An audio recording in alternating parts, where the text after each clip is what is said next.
Bismillahirrahmanirrahim. Assalamualaikum warahmatullahi wabarakatuh. Waalaikumsalam warahmatullahi wabarakatuh. Jemaah sekalian dimuliakan Allah Subhanahu wa taala, selesai tugas ibadah puasa selama 29 hari atau 30 hari, kita akan bertemu dengan hari raya Idul Fitri. Kalimat Eid, kita ambil kalimat Eid.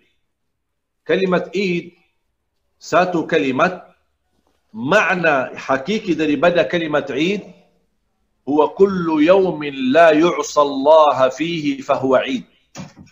Setiap hari di dalamnya tidak bermaksiat kepada Allah, tidak berdosa kepada Allah, bagi orang tersebut hari itu Eid.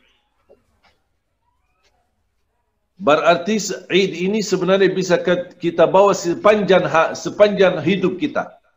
Satu hari berlewat, satu hari lalu, tidak terisi maksiat, tidak diisi dosa, itu Eid bagi kita. Allah Subhanahu wa taala, salah satu nama Idul Fitri adalah Yaumul Jawaiz, hari oleh-oleh dari Allah Subhanahu wa taala. Sebagaimana disebutkan di hadis Imam Bukhari dan disebutkan di beberapa hadis, salah satu anugerah di hari raya Idul Fitri, Allah Subhanahu wa taala menyuruh malaikat menghadiri salat Id. Ikut bersama-sama salat Id. Kenapa malaikat hadir? Karena mereka membawa oleh-oleh dari Allah. Habis mereka ikut selesai salat Id, mereka berdiri di jalan arah pulang jamaah yang baru saja selesai salat Id, dan mereka membagikan oleh-oleh Allah Subhanahu wa taala. Apa oleh-oleh Allah Subhanahu wa taala? Ampunan dosa. Sudah diterima amalanmu selama Ramadan. Puasa, tahajud, qiyamul lail, sedekah, tarawih, bacaan Quran, dan hadiah yang istimewa adalah bebas dari neraka Jahannam. Walaupun kita tidak bisa mempandangi mereka, tapi itulah yang diceritakan oleh Rasulullah SAW. Bayangkan kalau kita pas pulang atau habis laksanakan salat Idul Fitri ini, nampaknya kita salat Id di rumah masing-masing. Biasanya kita di musalla dan ramai-ramai.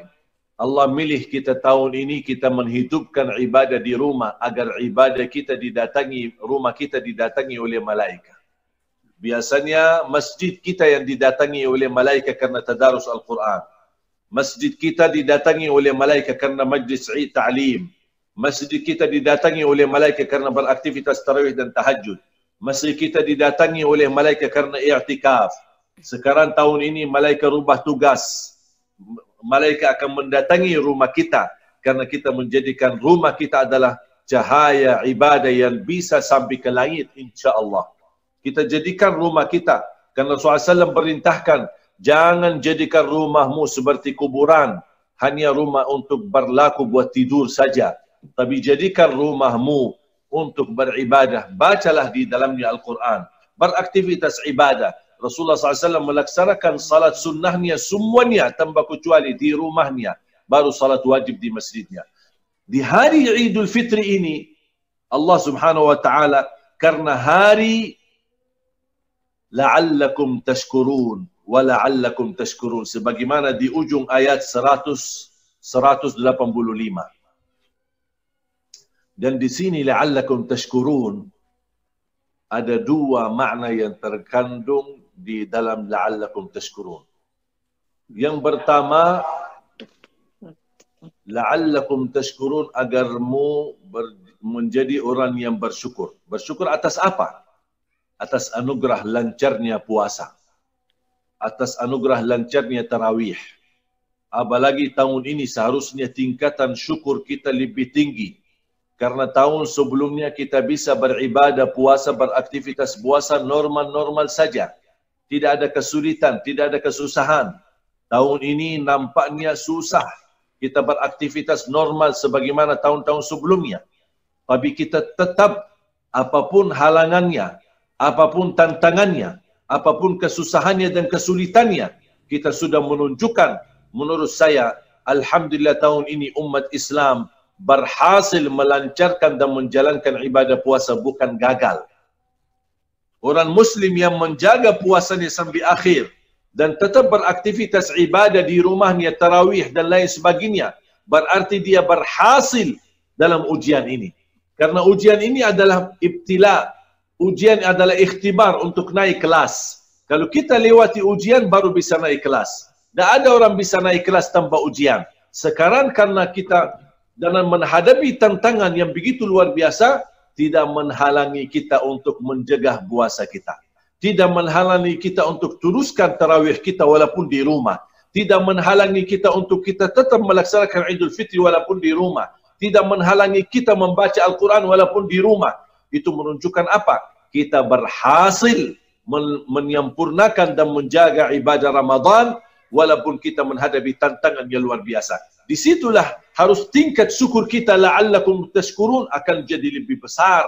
Karena kita berkata, ya Allah, apapun halangannya, apapun ujiannya, kami insyaAllah tetap sedia untukmu ya Allah. Inna salati wa nusuki wa mahyaya wa mamati lillahi rabbil alamin. Dan kita sudah berhasil menunjukkan kepada Allah subhanahu wa ta'ala, ya Allah, seperti seolah-olah kita berkata, ya Allah jangan khawatir. InsyaAllah kami hamba yang batu, kami hamba yang taat. Apapun ujian yang kami hadapi, kami tidak akan henti beribadah kepadamu. Dan tidak ada sesuatu yang mampu menghalangi kami untuk istiqamah dan mencari ridhamu. Apalagi di bulan orang mukmin selalu menghadapi dengan optimis. Tidak pernah selalu dia positif, tidak pernah negatif. Dia pasti tahu ujian ini pasti akan mengantarkan saya naik kelas di sisi Allah. Dan saya tidak mau di kelas A terus. Saya mau terus naik. Terus naik, terus naik. Sampai insyaAllah mendapatkan derajat yang tertinggi di surga Allah subhanahu wa ta'ala melalui ibadah syukur dan melalui ibadah sabar. Amin. Dan makna yang kedua, la'allakum tashkurun, Allah berterima kasih sama kita.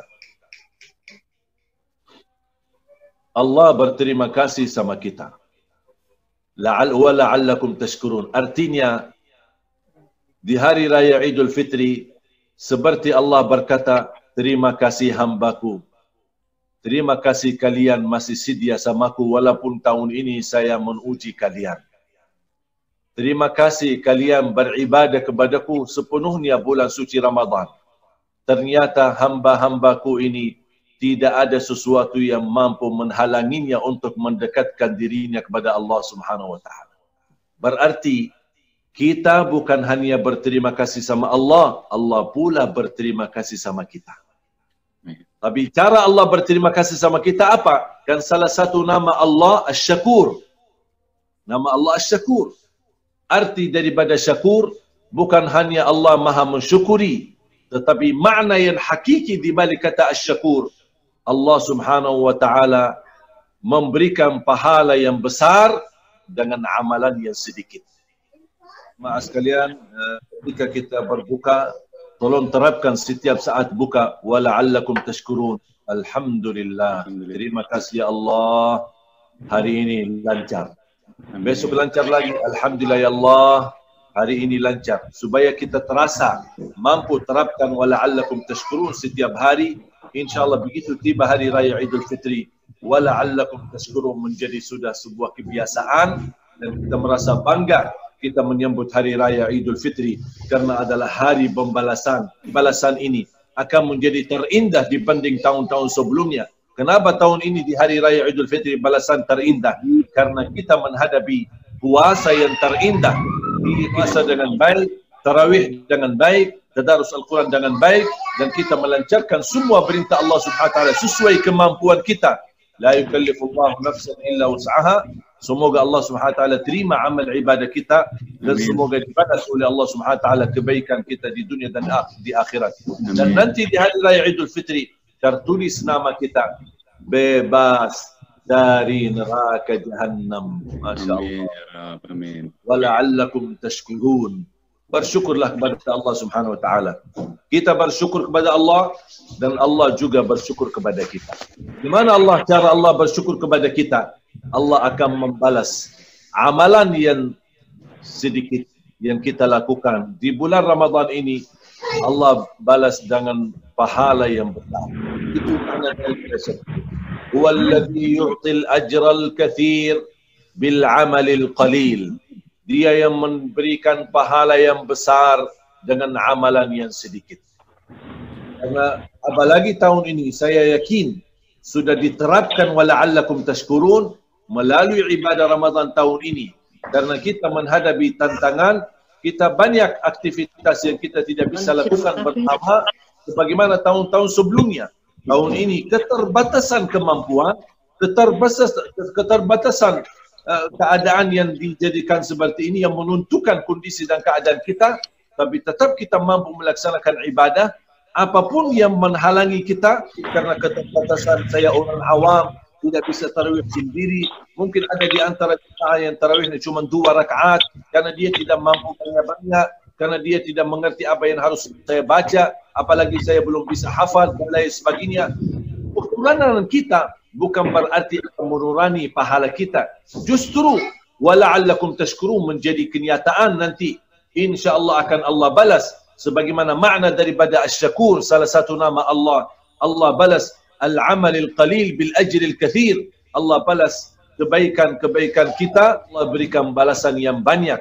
Sebagaimana Allah Subhanahu wa taala juga berfirman di surah As-Sajdah, surah nomor 32 ayat 17.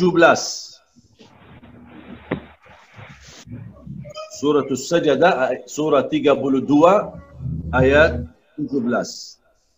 A'udzu billahi minasyaitonir rajim. Bismillahirrahmanirrahim. فلا تعلم نفس ما أخفي لهم من قرة أعين جزاء بما كانوا يعملون. Tidak ada jiwa pun yang tahu dan bisa tahu apa yang telah dirahasiakan oleh Allah Subhanahu wa taala dari balasan-balasan dan pahala-pahala yang akan menenangkan hati. Kenapa Allah rahasiakan dan kenapa Allah balas? Karena jazaan bima kanu ya'malun. Itu balasan Allah atas apa yang mereka kerjakan. Karena puasa termasuk rahasia, Allah Subhanahu wa taala pula memberikan balasan yang Allah sembunyikan dan rahasiakan. Di antara balasan yang Allah rahasiakan, kebebasan dari neraka. InsyaAllah saya yakin Allah akan berikan anugerah. Kesabaran kita tidak akan sia-sia, ibadah kita tidak akan sia-sia, perjuangan kita tidak akan sia-sia, dan akan Allah Subhanahu wa taala balas segala kebaikan dan segala anugerah